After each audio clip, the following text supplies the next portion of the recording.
Hello guys, welcome back to our channel. അങ്ങനെ അംബിക രാജുവിനും ഋതികയ്ക്കുമിട്ടുള്ള അടുത്ത പണിയെന്ന നിലയ്ക്ക് അവരുടെ ശാന്തി മുഹൂർത്തം കുറിപ്പിക്കുകയാണ്. പ്രതാപന്റെ അടുത്ത് നിന്നും അംബിക അനുവാദവും വാങ്ങുന്നു.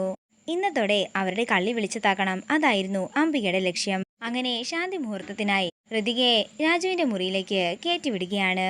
കാര്യങ്ങൾ ഇങ്ങനെ പോയാൽ ശരിയാകില്ല മേഡം, എന്തെങ്കിലും പെട്ടെന്ന് തന്നെ ചെയ്യണം, എനിക്കാകെ കൈയും കാലും വിറച്ചിട്ട മേലെന്നൊക്കെ രാജു പറയുമ്പോൾ ഋതിക പറയുകയാണ്, എന്നാൽ നമുക്ക് സത്യങ്ങളെല്ലാം അച്ഛനോട് തുറന്നു പറഞ്ഞാലോ?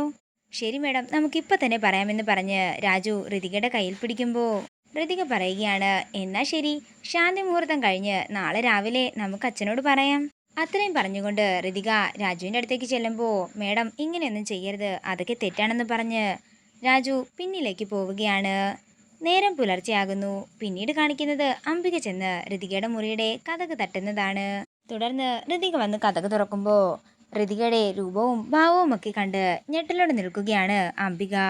എൻ്റെ ഉറക്കം കഴിഞ്ഞിട്ടില്ല, ഇത്തിരി നേരം ഉറങ്ങട്ടെ എന്ന് പറഞ്ഞുകൊണ്ട് ഋതിക അകത്ത് കയറി കതകടയ്ക്കുമ്പോൾ ഞെട്ടലോടെ നിൽക്കുന്ന അംബിക മനസ്സിൽ പറയുകയാണ്, എൻ്റെ ദൈവമേ, ഞാനിനി ആ ദീപക്കിനോട് ചെന്ന് എന്തു പറയും? അവനൊരു 100 പ്രാവശ്യം പറഞ്ഞതാ ഇത് നടത്തരുതെന്ന്.